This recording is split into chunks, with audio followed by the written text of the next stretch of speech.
మేము రీసెంట్గా మా మ్యారేజ్ యానివర్సరీకి మన రాజమండ్రి మెయిన్ రోడ్లో ఉన్న అజంతా రెస్టారెంట్కి అయితే వెళ్ళాము. రాజమండ్రిలో ఉన్న రెస్టారెంట్స్లో నాకు Ajanta one of the most favourite restaurant. ఇక్కడ అంబియన్స్ అయితే చాలా పీస్ఫుల్గా ఇంకా కామ్గా ఉంటుంది. ఈ రెస్టారెంట్ అయితే 1930 నుంచే ఉందంట. మేమైతే స్టార్టర్స్లో ఫస్ట్ అయితే అపోలో ఫిష్ అయితే ఆర్డర్ చేసాము. దీని ప్రైస్ అయితే 290 రూపీస్ పడ్డది. ఈజీగా ఇద్దరు తినేయచ్చు. టేస్ట్ అయితే చాలా సాఫ్ట్గా ఇంకా స్పైసీగా సూపర్ ఉంది. నెక్స్ట్ అయితే నేను ఎప్పుడు వెళ్ళినా ట్రై చేసే మొగలై బిర్యానీ అయితే ఆర్డర్ చేశాము.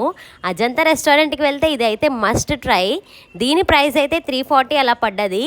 టేస్ట్ అయితే అదిరిపోతుంది. నెక్స్ట్ హైలైట్ వచ్చేసి ప్రాన్స్ బిర్యానీ. ప్రాన్స్ అయితే చాలా పెద్దవే ఇచ్చారు. క్వాంటిటీ కూడా చాలా ఎక్కువ ఇచ్చారు. 3 మెంబర్స్కి ఈజీగా తినేయచ్చు. దీని ప్రైస్ కూడా 340 అలా పడింది. ఈ బిర్యానీ అయితే టేస్ట్ అయితే అదిరిపోయింది. స్పైసీగా సూపర్ ఉంది. మీరు ఎప్పుడైనా అజంతాకి వెళ్తే ఏం ట్రై చేస్తారో కామెంట్ చేసేయండి. ఎవరైనా విజిట్ చేయకపోతే ఈసారి విజిట్ చేసి మీ ఎక్స్పీరియన్స్ నాతో షేర్ చేసుకోండి. అలానే ఇలాంటి మంచి వీడియోస్ కోసం మన ఛానల్ని సబ్స్క్రైబ్ చేసుకోవడం మర్చిపోద్దు. బాయ్.